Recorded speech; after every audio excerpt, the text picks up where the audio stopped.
साहेबांना सांगितलेलं आहे साहेब. ते कोणी सांगितलं? ओरली सांगितलं का पत्र काढलं? व्हिडिओ साहेबांना कलेक्टर साहेबांनी सांगितलेलं आहे.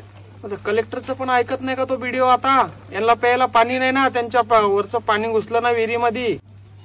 सरपंच असं कसं बोलू शकता तुम्ही? कसं बोलू शकतो? मग कोणाला बोलायचं? आम्ही मरायचं का? नाही नाही. मग असं कसं बोलू शकता? म्हणजे तुम्ही इथं येऊन गेले ना त्या 70 साहेबांसोबत, दुसऱ्या दिवशी पाणी देतो म्हणले, का नाही दिलं? मग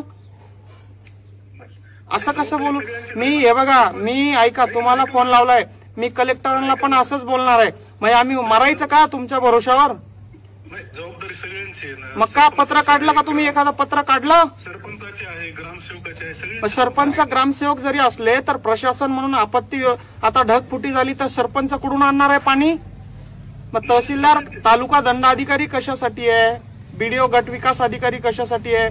बीडीओला तुम्ही पत्र काढलंय का? नाही, आम्ही तोंडी सूचना दिली आहे साहेब.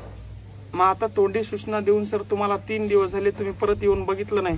ते 70 साहेबांनी का नुसता स्टंट केला का मग इथे येऊन करतो म्हणून? लोकांच्या कोण समस्या समजून घेणार आहे?